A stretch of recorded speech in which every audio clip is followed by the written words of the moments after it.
లోని చైతన్య స్కూల్ కేసులలో విద్యార్థి మృతి పట్ల సమగ్ర విచారణ జరపాలని సిపిఎంలో మేము డిమాండ్ చేస్తా ఉన్నాం.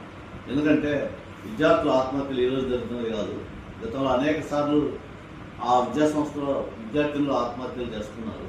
దాని మీద అనేక సార్లు జరిగినా కూడా ప్రభుత్వం వైపు నుంచి కానీ యాజమాన్యం వైపు నుంచి కానీ నిర్దిష్ట చర్యలు ఇప్పటి వరకు తీసుకోవట్లేదు. పైగా చైతన్య స్కూల్ నిర్వహిస్తున్నటువంటి హాస్టల్స్కి ఎక్కడా ప్రభుత్వం నుంచి అనుమతి లేదు. అనుమతి లేకుండా ఇష్టానుసారంగా వ్యవహరిస్తున్నారు. ఎవరైనా విద్యార్థి తల్లిదండ్రులు కంప్లైంట్ చేస్తే విద్యార్థులను తీవ్ర మానసిక ఒత్తిడికి గురి చేస్తున్నారు. ఇది చాలా ఇబ్బందికరంగా విద్యార్థులకు మారుతూ ఉంది. అందుకోసం తక్షణమే ఆ ఒత్తిడిని తగ్గించడానికి యాజమాన్యం చర్యలు చేపట్టాలని అనేకసార్లు విజ్ఞప్తి చేసినా స్పందించే పరిస్థితి కనపడడం లేదు. పైగా విద్యార్థులను తల్లిదండ్రులు కూడా బెదిరించే పరిస్థితి అక్కడ కొనసాగుతూ ఉంది.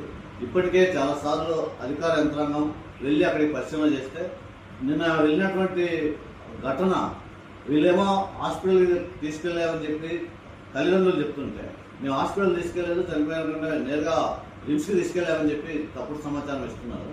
ప్రైవేట్ హాస్పిటల్కి తీసుకెళ్లేటప్పుడు పాటించాల్సినటువంటి పద్ధతులు ఏవి పాటించకుండా తల్లిదండ్రులకి తప్పుడు సమాచారం ఇచ్చారు. అందుకోసమే ఈ మొత్తం అంశం మీద కళాశాల స్కూల్ యాజమాన్యం చాలా నిర్దాక్షిణ్యంగా వ్యవహరించేటువంటి పరిస్థితి కనిపిస్తోంది. కాబట్టి తక్షణమే ఆ స్కూలు గుర్తింపును రద్దు చేయాలి, యాజమాన్యం మీద క్రిమినల్ కేసులు నమోదు చేయాలి. రానున్న కాలంలో ఇలాంటి ఘటనలు జరగకుండా అవసరమైనటువంటి నిర్దిష్ట చర్యలు తీసుకోవాలి. జిల్లా అధికార యంత్రాంగం కూడా చూసి చూడనట్టు వ్యవహరించే ధోరణి కనిపిస్తూ ఉంది.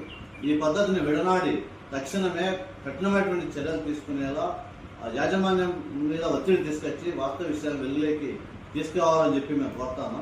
విద్యార్థుల తల్లిదండ్రులు అనేక మంది విద్యార్థుల్ని మా తల్లిదండ్రులు ఇంటికి తీసుకెళ్తున్నాం, ఇంట్లో సాయంత్రం కూడా చదివించుకుంటామని చెప్పినా కూడా అనుమతులు ఇచ్చేటువంటి పరిస్థితి యాజమాన్యం వైపు నుంచి కనపడడం లేదు. కాబట్టి ఈ అంశాలన్నింటి మీద సీరియస్గా ప్రభుత్వ అధికారులు ఉన్నతాధికారులు చర్యలు తీసుకోవాలి. గుర్తింపు లేనటువంటి వాటి మీద కఠినమైనటువంటి చర్యలు తీసుకోవాలని చెప్పి మేము డిమాండ్ చేస్తున్నాం. తల్లిదండ్రుల అభిప్రాయం కూడా పరిగణలోకి తీసుకొని వాటిని నిర్మూలించేందుకోసం చర్యలు చేపట్టాలని కోరుతున్నాం. అలాంటి చర్యలు చేపట్టకపోతే పెద్ద ఎత్తున తల్లిదండ్రులను కలుపుకొని ప్రజా ఉద్యమాన్ని నిర్మించడానికి మేము ప్రయత్నం చేస్తాం. ఈ పోరాటంలో తల్లిదండ్రులు కూడా కలిసి రావాలని చెప్పి మేము విజ్ఞప్తి చేస్తాం.